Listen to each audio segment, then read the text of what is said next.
So there's a certain type of method, because obviously, if you don't know about Super Mario Bros. 3, you know, the release, of course, it says 1998, the copyright on the title screen right there.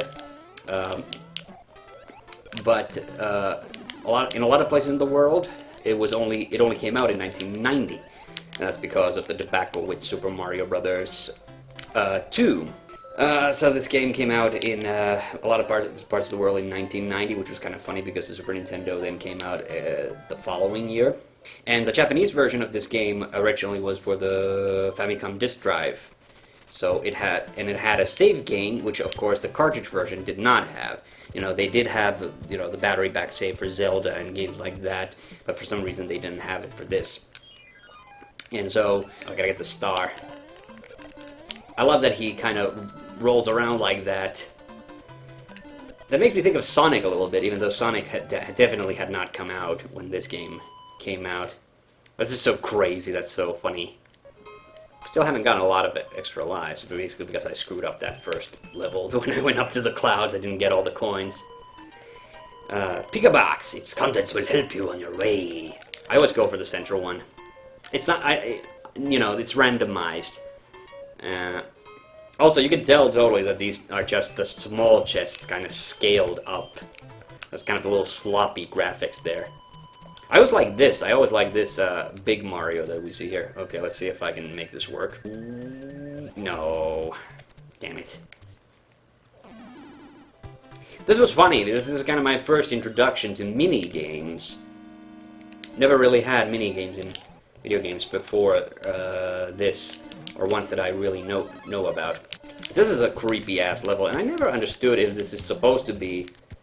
Well, I always assumed that this was supposed to be snow or ice, but it's just like white stuff. Alright, another extra life in the bag. And you also get extra lives from the cards at the ends of the levels. So in this game, they definitely wanted to help you out, whereas in the first game, it kind of felt the further you got in the game, the more the game kind of started to screw with you. There's always that huge debate, I find, like, what is the best Mario game ever? I think I want to get a Fire Flower.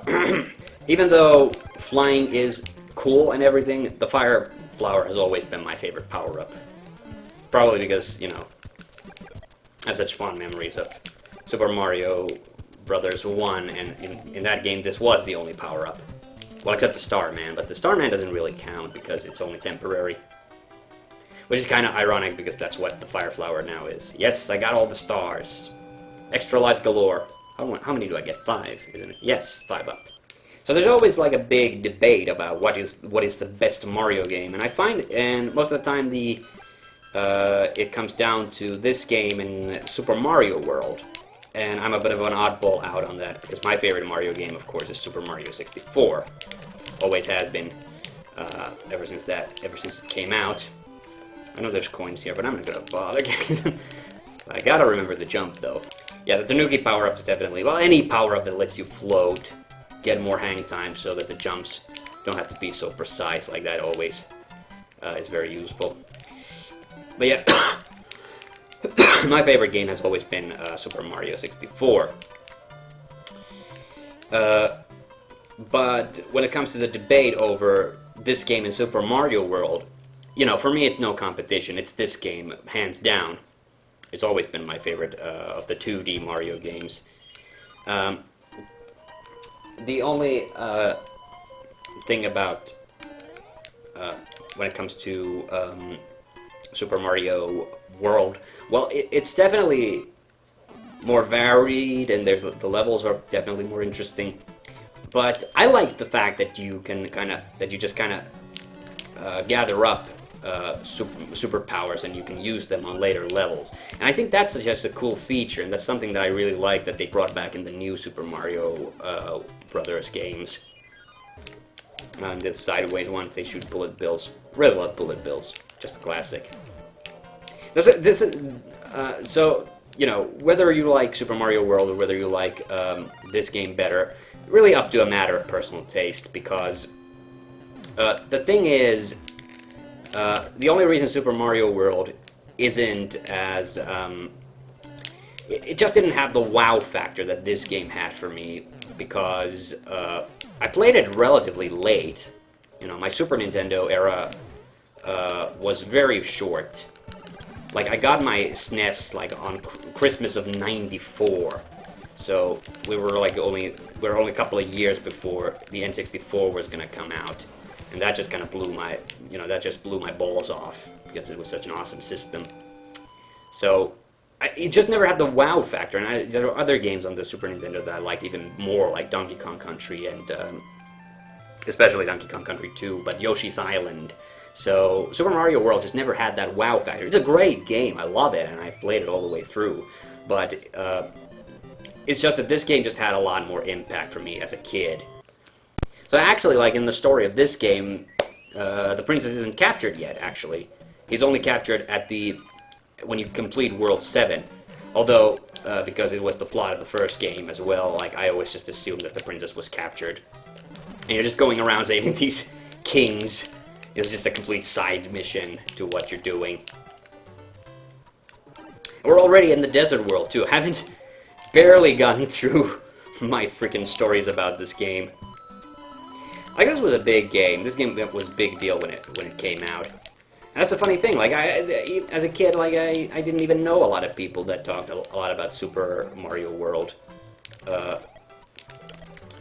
And it was mainly, I think, because of Sonic, because Sonic was more of a big deal already at that point. So Super Mario World just kind of missed, and I thought, even though it had Yoshi, which I love Yoshi, but you know, even for me, Yoshi really kicked in. My Yoshi fandom really kicked in with Yoshi's Island later on. That's a fantastic game. That's one of the, I would say that probably is the best 2D platformer ever made. But it's funny enough that this game was such a big deal for me, but I never actually saw, when I was a kid, I didn't really see, I maybe saw an episode or two of these Adventures of Super Mario Bros. 3 cartoon, and actually got into that much later. And honestly, I'm not as big of a fan of that as Super Mario Bros. Super Show, even though it's technically, I think, actually a better show, because it was more focused on the game and the characters from the games. Because Super Mario Bros. Super Show, that was a little bit more like, it was a little bit more, you know, parodies of, you know, movies and things. But strangely, you know, I just find a lot of appeal with that. That was actually funny, because I used to think Koopa and Bowser were two different characters, and that's only because in the Finnish manual for the first Super Mario Brothers, in the Finnish translation, they didn't use Bowser's name. They just called him King Koopa. I actually like the Boomerang Brothers more than the Hammer Brothers. Is that wrong of me to say? This is the music box that makes the Hammer Brothers and all the other brothers. All your bros fall asleep. I mentioned this on my Let's Play, the Super Frog Let's Play with Retro Kaiser that I did on my on his channel. On his channel and my channel as well. Like on my channel, there was the original Super Frog, and we did the HD remake on his channel. But I love the Egyptian levels. They're always one of my favorite levels in any video game, because I know there is a P-switch there that I could get, but I'm not gonna bother with it. Okay, now I gotta wait for this thing. This thing, I don't know, I get a lot of satisfaction out of this, even though it's kind of stupid and you do have to wait for a long time for it to go all the way down there. I'm just gonna wait for it to clear, get that final coin. I think that animation of the shell is too is like really awesome. A lot of really neat detail in this game. All right, the sun level. That always creeped me out, the fact that the sun just attacks you that way. This is a weird level too. Like it's not numbered, and oh, I got stuck. How did I get stuck? Oh my, this is embarrassing. That has not happened in a very, very long time, because all you have to do is just build enough momentum before the twister. Because I think it's supposed to be like a hurricane. Oh my god, I lost my raccoon. Oh god. Okay. Gotta be careful with that.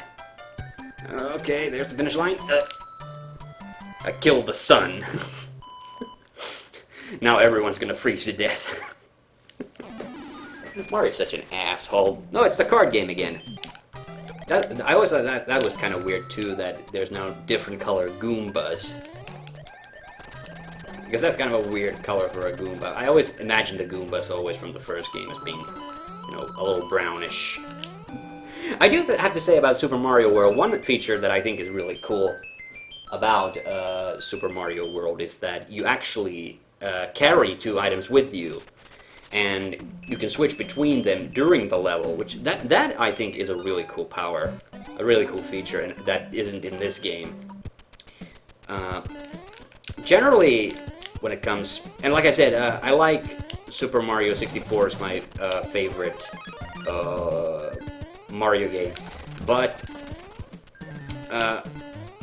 it's my favorite Mario game, but it's only due to the fact that it's almost completely non-linear, so you have a lot of freedom with it, and that's the reason I've always liked it very much. Oh, whoops.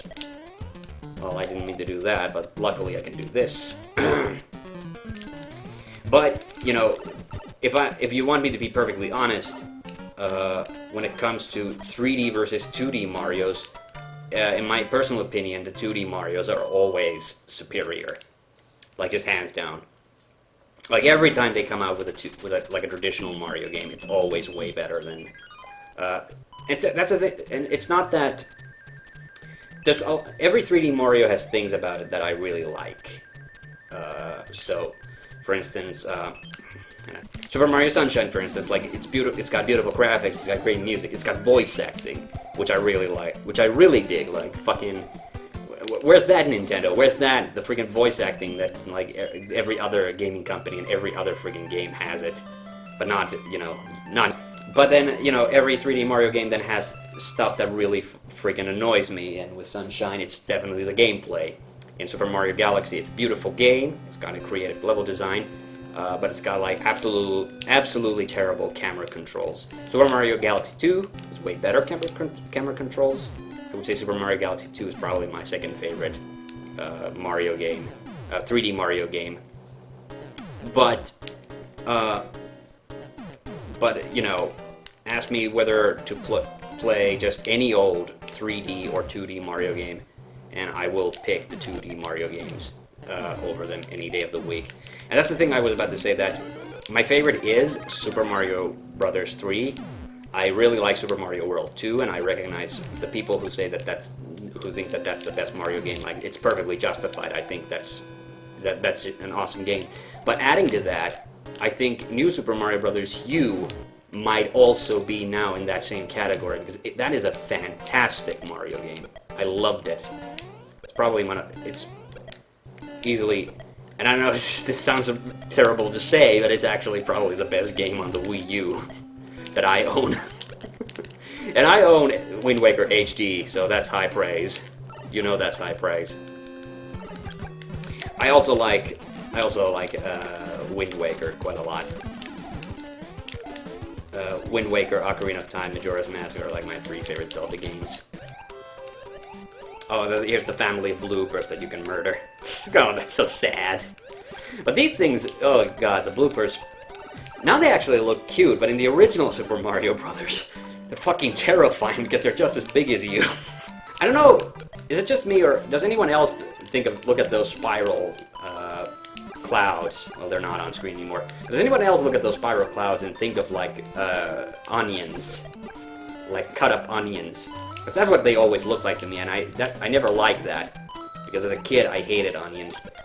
You know, I've since like stopped, you know, I've since then stopped bitching about food. But as a kid I absolutely hated onions, and that's why they remind me of onions, and I never liked that. I'm hoping it's in the middle one. Let's go. Yes, yes it is. There's one water level here, and this is also a trippy world, because this is the first world where actually you have many alternate paths you can take. Oh god, it's Big Bertha, the bouncer at the Boom Boom Bar. No, actually, that is the namesake of the character Big Bertha in the Super Mario Brothers movie, if you were curious. That's always been really... I guess guess it's not really annoying so much, but it's always, that's something that I'm sure lots of people are annoyed by in video game movies, when they name like a character after something that's actually in the game, but then the likeness doesn't really make much sense. I don't think of another example of that. Well, I guess Spike and Iggy, technically. But Iggy is a legit Mario, but they're both like legit Mario characters, and they are both Koopas, even though Spike is just an enemy. So yeah, I don't know. Ooh, and that's a fun bit of trivia I found out recently, is that the Koopalings, who are the bosses in these games, originally didn't have names. And that explains why, when they made, oh god. Yeah, so the Koopalings didn't have names in the original Japanese version. They only came up with the names that they use here. But that also explains to me, that's something that bothered me about Super Mario World. I mean, The Adventures of Super Mario Bros. 3. Come on. So I always wondered why in the cartoon version the Koopalings had completely different names from what they were. Because, you know, it's Iggy, Lemmy, Spike, Roy, Morden, Ludwig. So they're all named after, like, musicians. And then in Super Mario Bros. 3, the cartoon show, you know, it was like Cootie Pie, Kooky Von Koopa, Hip and Hop. So it was all like friggin', you know, it was all like friggin' puns and shit. As I was saying, that explains why, that finally like gave me the explanation why Dick had completely different names for the Koopalings. Because obviously, like, they got the character designs and everything. Oh god, I lost the frog suit. But that's okay, the level's already over.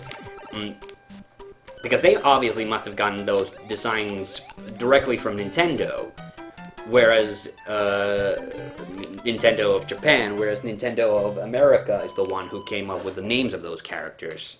So that's why. So that explains away the discrepancy, and I thought that was really cool when I found that out.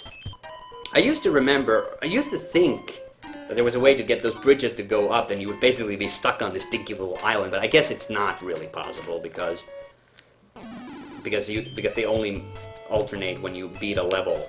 I'm not sure if anyone else ever gets this, but I always get a weird colored, like, green brick tile sometimes in this level. Oh, there it is! Oh my god, there it is. Yeah, it's a total bug. It's not really there. Mysterious. So yeah, I was hoping that I would get to skip here to number 8, but no, now I have to go for number 7. Good news, if I die, then I get a crack at number 8. There's Spike. That's Spike. That's the Spike that the Spike in the movie is named after. And I'm going to just keep running, because I do not have any powers right now. Anything can kill me. These things fucked me over the first time when I went to level 1 in World 1, the fire-breathing piranha plants. Do people still know about the rule of piranha plants, that they don't actually come up when you're on top of the pipe? I feel that's like a bit of video game tradition that's been lost. And, you know, I know the new Marios, they probably don't do it anymore. There we go. These Hammer Brothers are much easier to beat than the ones in the first game, because they just threw a shit ton of hammers the first time, every time. But this level is pretty easy, too, if you know what you're doing. Sweet! Oh, I caught up with my fireballs! Huh? Is this the one where I have to go down at the end? Is this the one with the bob-ombs? Oh, no, not that! Ugh, I hate the Micro Koopas. Yes, this is the one with the bob-ombs.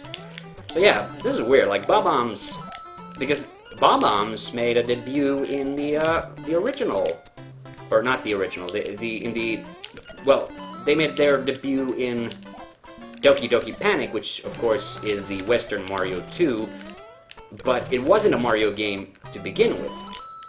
So I've always wondered about that. It's just like, well, the thing I do know about Doki Doki Panic is that Shigeru Miyamoto actually worked on that. And he didn't not to say that he didn't work on the Japanese Super Mario Bros. 2, Lost Levels. but he had a lot less to do with that game. It was a lot less, you know, he wasn't as involved. I think there was a different, like, director for that game entirely. So, as a result, like, that's one of the many reasons why I actually consider that to be, like, the real Super Mario Brothers 2. Yeah, I was like the Koopalings a lot, and I hated the fact that they didn't come back for a very long time after Super Mario World. Like, that was the thing about Super Mario World that, honestly, I kind of remember very fondly as well, is that it was kind of the last we saw the Koopalings for a really long while. That's another reason why I like the new Super Mario World games as well. The fact that they brought back the Koopalings.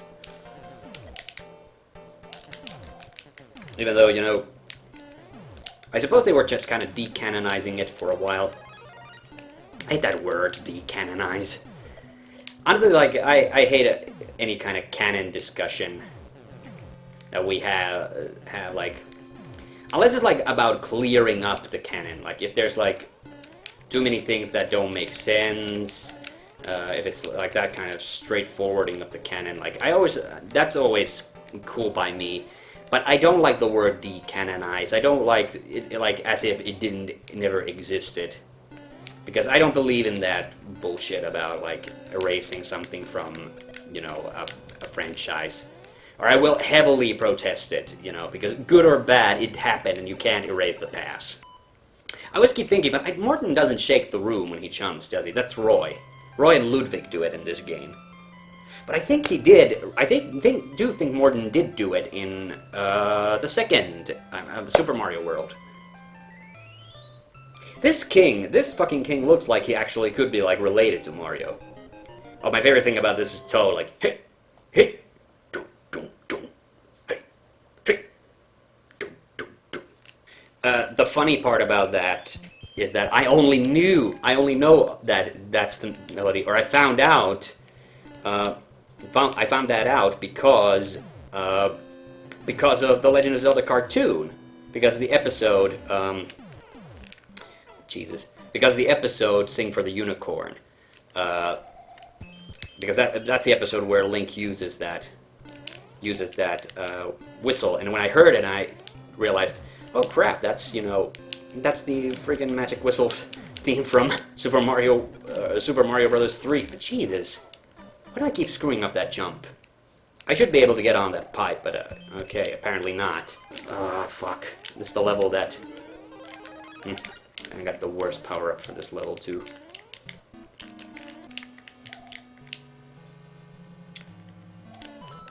Oh, crap, yeah, this is the friggin'... the thing I didn't want. I think there's a secret door I have to get through, or is it just this? Oh no, yes, there's a P switch somewhere. I have to hit it. And Jesus. Luckily they're pretty generous with the extra lives here. For a castle level. Oh! I made it up there and I still friggin' I think that door up there is where the P switch is. Jesus. It's like the conveyor belt in the Metal Man battle. You think it would make it more difficult, but it really doesn't. And that's just funny that now you're in the corner. I do have plenty of... If I start screwing up too badly, then I'll use one of my magic leaves. But the thing is, I actually want to save some of them up for the final level, because having the ability of flight there actually is pretty handy. It actually made me thought that there must have been one playthrough when I have actually played far enough into the game to get another P-Wing, because the P-Wing actually is fairly useful in that final level. Got rid of all the moles. So I guess the red ones just don't respawn. It's only the yellow ones, or the tan, sandy ones, or whatever.